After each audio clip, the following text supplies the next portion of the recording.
My name's Callum. I'm 35, an architect by trade, and, apparently, just the guy who gets the photos. I guess that's what happens when your family only sees your success when it benefits them. I wasn't even going to attend the retirement party. Honestly, I'd already distanced myself from the circus my family had become. But my mom sent this long, guilt-laced text about showing unity and how Dad's worked his whole life for this. Callum, just be decent and show up. So I did. I wore the charcoal suit they always said made me look like I belonged in someone else's family. And I showed up with a polite smile, a bottle of aged whiskey, Dad's favorite, and zero expectations. But even I wasn't ready for what came next. The venue was over the top. My sister Daphne had picked it out, one of those coastal banquet halls with glass walls and a view of the water. It had her fingerprints all over it. She was always the golden child, the kind of person who never just walked into a room. She entered. She sparkled, and people clapped. It was her idea to throw a joint retirement bash for both my parents. It's symbolic, she said in the group chat, like passing the torch. At the time, I thought it was sweet. Now, I realize it was her staging ground. Everything that night was curated. Printed menus, table numbers in gold calligraphy, a string quartet playing soft renditions of ABBA songs, because apparently, that's what nostalgia sounds like now. Even the cake was a four-tiered monstrosity shaped like a sailboat. My parents loved it. They clapped, laughed, danced, and toasted. I mostly stood near the back with a drink, chatting with my cousin Martin and trying not to get dragged into forced hugs or passive-aggressive compliments. Then, just after the second round of toasts, Daphne tapped her champagne flute with a silver spoon. I saw it coming before she opened her mouth. That look she gets, chin slightly up, smile frozen just enough to look gracious, eyes scanning the room to make sure everyone's looking at her. I have a little announcement, she said. Everyone quieted. My mom put a hand on her chest like she was watching royalty speak. As you all know, Daphne went on, Mom and Dad are officially retired. And as we begin this new chapter, we also had a few family decisions to make. So after a lot of discussions, we've agreed that I'll be inheriting the beach house, to keep it in the family, and Callum will be receiving the photo albums and family keepsakes. Applause. Actual applause. Like she'd just solved world hunger. I didn't clap. I didn't even blink. My first thought wasn't even anger. It was just this weird sense of floating. Like I wasn't really in my body. Because the beach house, the one in Avalon, I'd spent 3 summers of my adult life, unpaid, designing and overseeing renovations on that place. I installed the solar panels. I designed the custom deck. I paid for the storm-resistant windows after the hurricane. I even built the goddamn kitchen island with my own hands when the contractor bailed. My mom was beaming. My dad gave Daphne this proud little nod like she'd earned it. No one looked at me. No one even thought to ask. I set my drink down. Fair enough, I said, loud enough to cut through the clapping. Daphne paused. My voice, calm as it was, didn't match the script she'd written in her head. I'll just reclaim what I paid for. I smiled. It wasn't angry. It was polite. Civil, like a waiter reminding you that you left your wallet behind. The rest of the night passed in a strange haze. No one said anything to me directly. I saw a few glances, whispered conversations, but no confrontations. My parents didn't even check in. Not once. I left early, walked out past the glowing hall, and into the cold night air. My phone buzzed. A photo in the family group chat of Daphne posing in front of the cake, captioned, "Here's to new beginnings." I didn't respond. The next morning, just before dawn, I arrived at the beach house. I still had the keys. No one had thought to change the locks. Maybe because deep down, they didn't believe I'd actually do anything. Or maybe because they were so used to me quietly taking whatever scraps I was offered. But this time, I came with a crew. Quiet, efficient, professional. The same guys I'd worked with for years on high-end renovations. We didn't need words. They followed my lead. We started with the deck. It was beautiful work. Mahogany planks, steel cable railing, recessed lighting along the perimeter. It came off clean. The solar panels next. I'd registered them under my name, my account, my warranty. They'd cost me nearly 30 grand. Then the kitchen island. Walnut top, custom storage, soft closed drawers. I'd built that thing as a gift. It still had my initials carved into the base. The windows took a bit longer. But they were mine, too. Paid in full with my card, installed by my company. By sunrise, the house looked like a shell. No deck, no island, no solar, no windows. I didn't touch anything that wasn't mine. I left the furniture, the rugs, the wall art, even the little ceramic lighthouse my mom loved. I wasn't out to destroy anything, just to reclaim, to take back what was mine, piece by piece, nail by nail. Before we left, I walked into the living room. The place was hollow, quiet. I took a last look at the mantel, the one-eyed hand stained to match the floors, and left a single envelope propped up against the clock. No name, no return address, just a white envelope, sealed and waiting. And inside was a printed invoice. Nothing dramatic, just cold, clean, factual, like I knew they'd prefer it. Line by line, it listed every item I had paid for in the renovation of the beach house. The hurricane-rated Anderson windows with the custom tint, the steel-reinforced deck with hidden fasteners, the off-grid solar panel system complete with backup batteries, the walnut slab island with artisan hardware, even the LED lighting I'd installed throughout the exterior walkways. Each one came with a receipt attached. Final total, $148,362.17. At the bottom of the page, I wrote, "Already collected in full." I got in the van with my crew and drove away. I didn't feel angry or triumphant, just done. Something in me clicked off, like I'd been holding up a rotten beam for too long, and finally let it crash. I spent the rest of that Sunday at my apartment, ignoring my phone. No one had messaged me yet, not even Daphne, which surprised me. I thought for sure I'd at least get a sarcastic, nice tantrum. But the silence stretched. Monday morning, it started. First was my mom, calling around 6:50 a.m., which she only ever did when someone died or when she was preparing to unleash some guilt-drenched emotional blackmail. I didn't answer. She left a voicemail. "Callum, what is the meaning of this? We went to the beach house and just call me, please." No apology. No acknowledgement that they'd blindsided me in front of an entire party. Just confusion that their gift to Daphne now looked like a gutted model home. Then came the group chat. Daphne dropped a photo, a wide shot of the house with blue tarps slapped over the window holes and what looked like a rental grill standing in place of the missing kitchen island. She didn't say anything, just posted it. A few minutes later, Dad chimed in with, "We need to talk." No punctuation. That was his thing when he was mad. Still, I said nothing. Around noon, Daphne finally snapped. She called 3 times. I ignored her first 2. On the third, I picked up.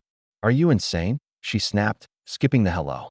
"You can't just break into the family beach house and strip it like a salvage yard." I waited a moment before replying. "Didn't break in.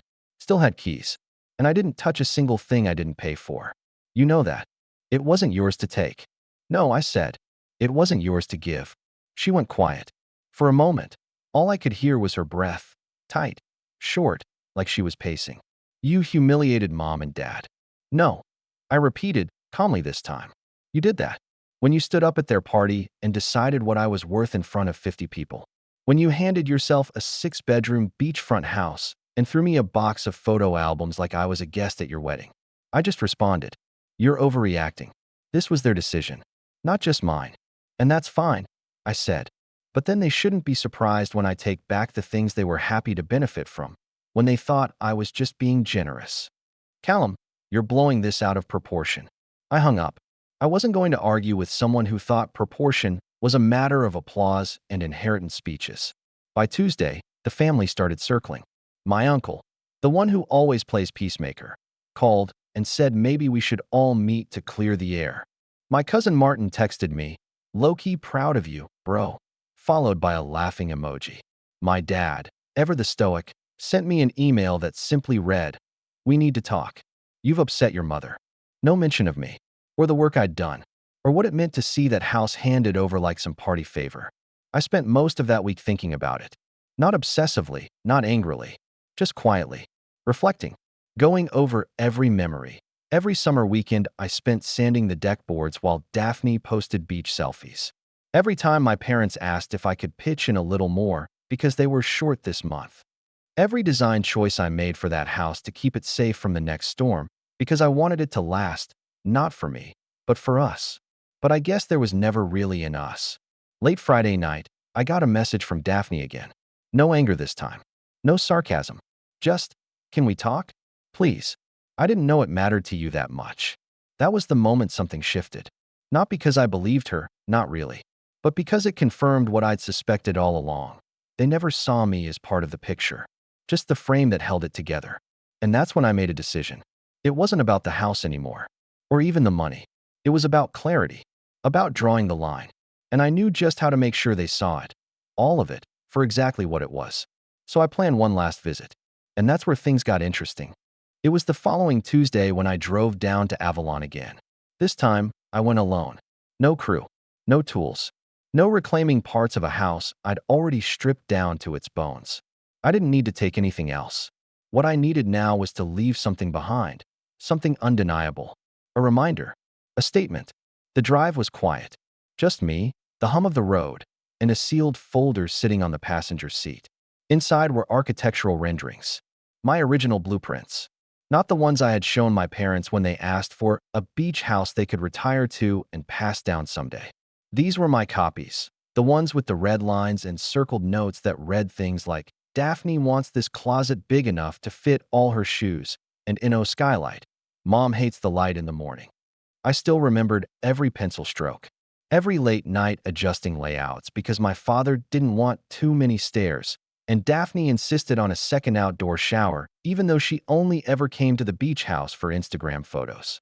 I did it all, without pay, without resentment, at least not at the time. But now, it read like a diary of all the ways I had bent myself to make everyone else more comfortable. I parked a block away and walked the rest of the distance. The house sat there, silent, exposed. There were new contractor vans out front. Clearly, they'd scrambled to patch things up after my little reclamation. Blue tarps flapped in the wind over the windows. Plywood panels were slapped over parts of the deck frame. The magic was gone. The place looked like what it was, a broken promise and shiplap siding. I didn't go inside. I didn't need to. I slid the folder under the front door and left. But that wasn't the important part. The real message? That was waiting for them up the coast. See, what my family didn't know, what they never asked, was that for the last 2 years, I'd been working on another project. A personal one. My own little place, about 40 minutes north. Quiet stretch of shoreline. Private inlet. Nothing fancy. Just something I built slowly over time. Cash only, piece by piece. With the same team who helped me build theirs. I'd always dreamed of a retreat. A place no one else could touch. And when I finally finished it earlier that year, I never mentioned it to anyone. Until now. Because that night, I posted a single photo to my rarely used Instagram. No caption. Just a wide shot of my beach house. Sun setting behind it. The windows glowing warm. A surfboard leaned against the deck rail, and a fire pit flickering in the sand below. I knew they'd see it. Daphne still followed me. So did Mom. So did a few cousins. I didn't need to tag anyone. The message was simple. Here's what I built, without you. Here's what I kept for myself. 2 hours later, Daphne sent me a DM. Where's this? Is this yours? I didn't respond. An hour after that, my mom texted me directly. Callum, we need to talk. Please don't do this to the family. And I laughed. Actually laughed. Because I realized they were finally starting to get it. They thought they could offer me the scraps, the photos, the keepsakes, the role of the dutiful son who builds things and never asks for credit. But I was done playing that part. I'd rewritten the script. The next morning, I got a call from my dad. First one in over 2 weeks. I stared at it buzzing on the counter for a while. I didn't answer, but I let it go to voicemail. His voice was calm, too calm. Callum, I think we've all made some mistakes here. But you've made your point. Loud and clear. I want to talk. Let's meet at the house. Please. He didn't specify which house. Theirs or mine. I didn't call back. Not yet. Because what they didn't know was that the beach house wasn't legally theirs anymore. Not fully. And that envelope I left on the mantel, that invoice was just the start. The real surprise was still on the way. I waited 3 days before I responded to my dad's voicemail. Not out of spite, not even out of strategy. I just needed time.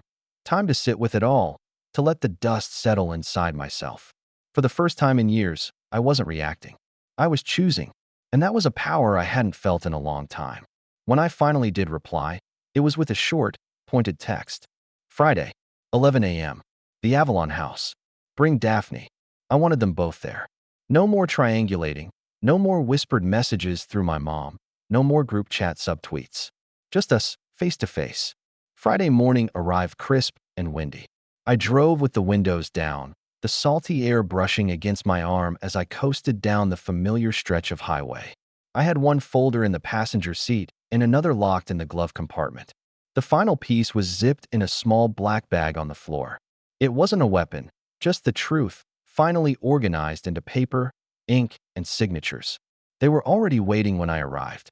Daphne stood on the porch, arms folded, sunglasses perched on her head like she was heading to brunch.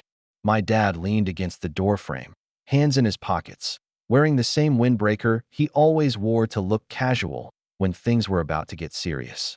Neither of them looked angry, just cautious, wary, like people trying to approach a dog they'd kicked one too many times. "Morning," I said. "Callum," Dad nodded. Daphne didn't say anything, just gave a tight smile that didn't touch her eyes. Inside, the place was even more awkward than I'd imagined. Plywood everywhere. The kitchen a barren void where the island used to be. The living room stripped of its windows, replaced with plastic sheeting that fluttered like ghosts whenever the wind crept in. They tried to mask the damage with candles and a bowl of oranges. It didn't work.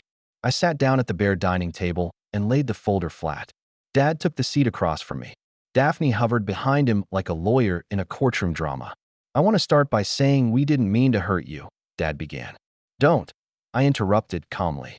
"Let's not pretend you didn't know exactly what you were doing." Daphne shifted. "Callum, it wasn't about you.